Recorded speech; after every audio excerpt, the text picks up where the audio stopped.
Bismillahirrahmanirrahim. Assalamualaikum warahmatullahi wabarakatuh. Selamat pagi, salam sejahtera bagi kita semuanya. Yang saya hormati Bapak Wakil Presiden, Bapak Ibu sekalian yang saya hormati. Pertama, langsung aja saya akan menuju ke vaksinasi. Program vaksinasi. Tolong dilihat betul angka-angkanya,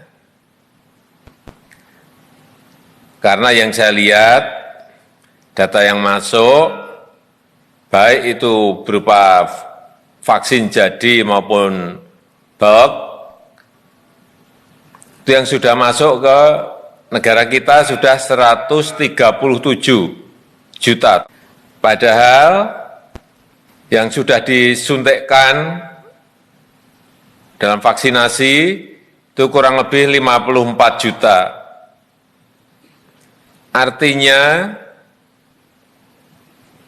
stok yang ada baik mungkin di Bio Farma maupun di Kementerian Kesehatan atau mungkin di provinsi, di kabupaten, di kota, di rumah sakit, di puskesmas terlalu besar.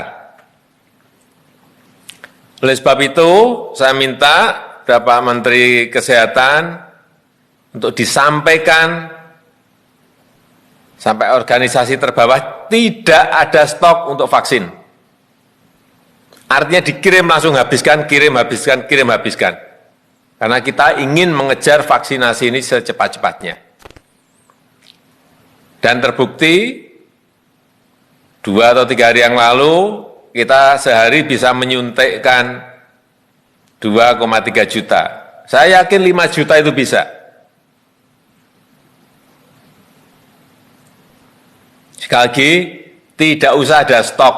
Stoknya itu yang adanya di Bio Farma. Yang lain-lain cepat habisin.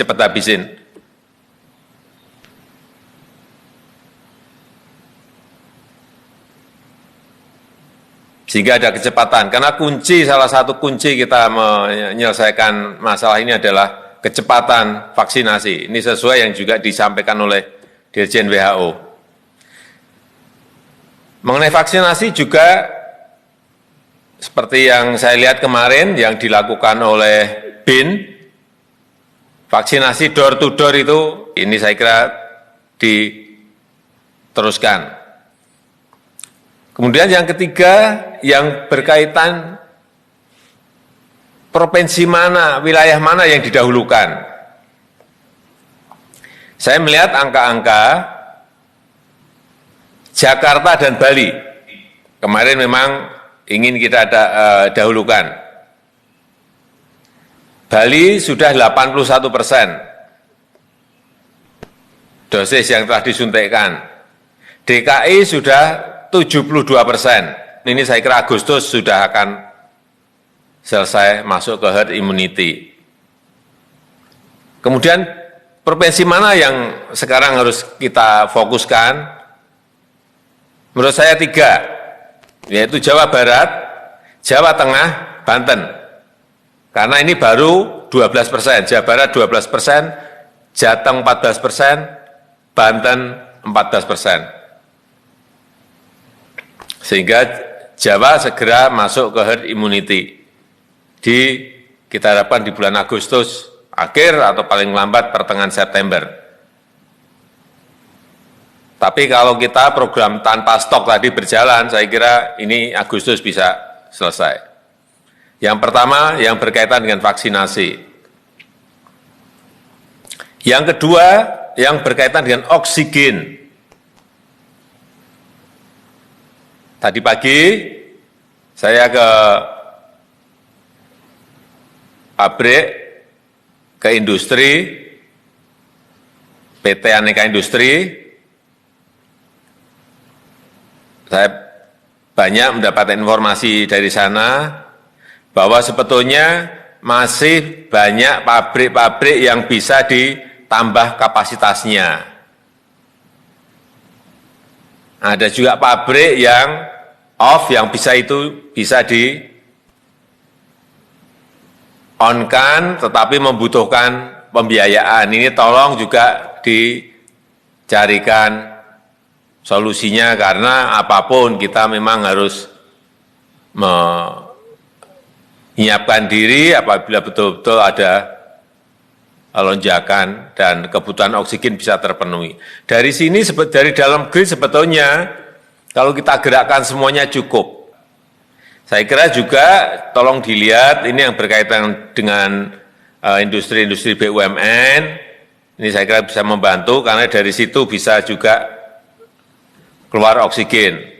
Krakatau Steel misalnya, pabrik-pabrik pupuk kita, industri petrokimia kita, semuanya bisa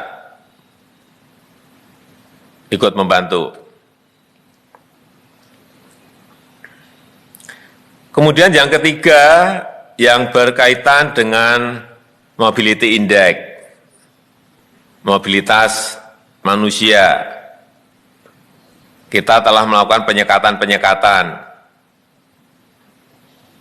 Tapi kalau saya lihat malam, juga pagi tadi, saya ke Pulau Gadung tadi, saya lihat masih cukup ramai. Tadi malam saya ke kampung juga ramai banget. Artinya penyekatan ini mungkin perlu kita evaluasi. Apakah efektif juga menurunkan kasus? Karena ini yang terkena sekarang ini banyak yang di keluarga-keluarga, atau ada strategi lain yang mungkin bisa kita intervensikan ke sana.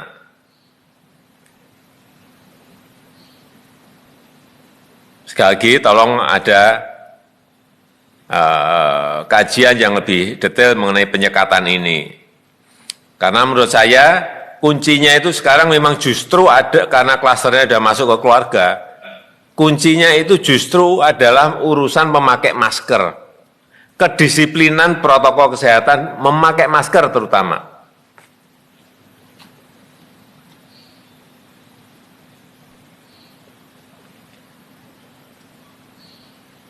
Sehingga seperti yang saya minta sejak awal, BNPB bekerja keras betul urusan yang berkaitan memberi masker, kampanye masker yang saya lihat sampai saat ini belum.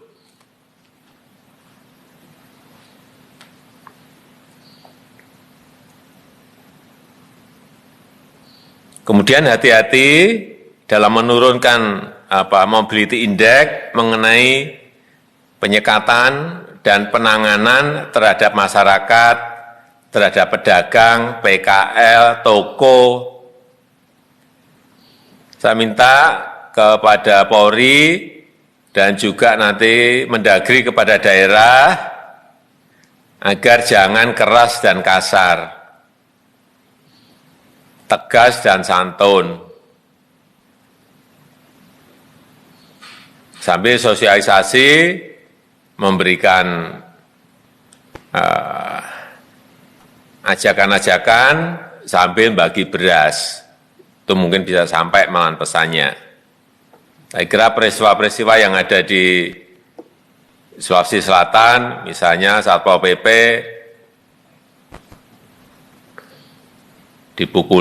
memukul pemilik warung, apalagi ibu-ibu, ini untuk rakyat menjadi memanaskan suasana.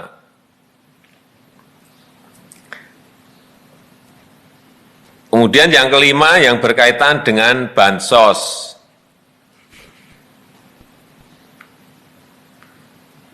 Saya minta jangan sampai terlambat.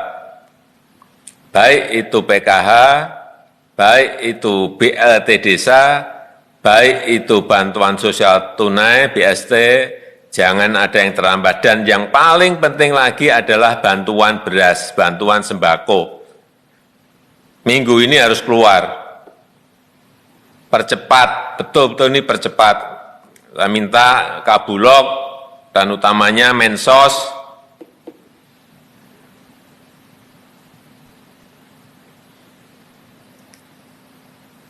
Jangan ragu-ragu. Karena prinsipnya adalah yang paling penting kita ini nggak nyuri, nggak ngambil. Prosedurnya tolong dampingi BPKP, termasuk dalam hal ini pemberian obatan gratis, obat, suplemen, vitamin gratis pada rakyat. Ini sangat diapresiasi, tetapi jumlahnya sangat-sangat kurang. Tadi malam saya ke kampung, hampir semuanya senang dan minta obat itu.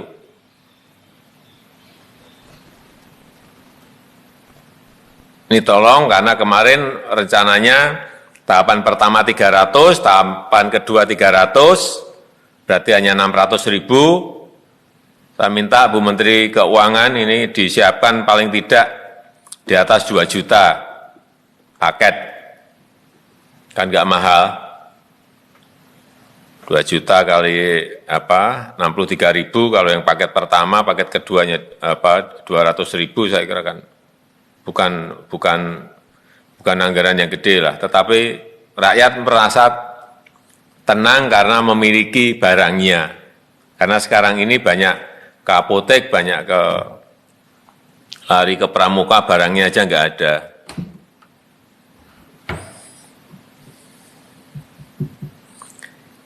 Yang keenam, yang berkaitan dengan komunikasi. Publik itu yang menimbulkan optimisme, yang menimbulkan ketenangan.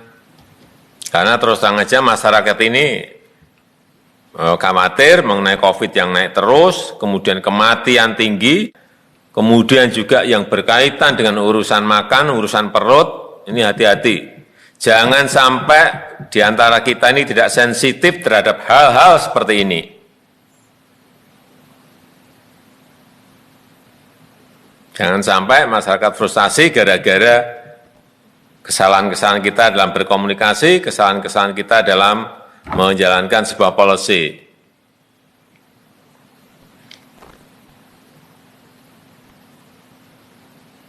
Yang ketujuh, yang berkaitan dengan Idul Adha, saya betul-betul minta agar dikomunikasikan dengan baik. Ini mungkin Bapak Wapres bisa membantu dalam hal ini, Pak Menteri Agama bisa mengkomunikasikan ke bawah, sehingga perayaan Hari Raya Idul Adha betul-betul bisa lebih khidmat, tetapi semuanya bisa menjaga protokol kesehatan. Kemudian yang terakhir, ini pertanyaan dari masyarakat sekarang ini adalah satu yang penting yang perlu kita jawab. PPKM darurat ini akan diperpanjang tidak? Kalau mau diperpanjang sampai kapan?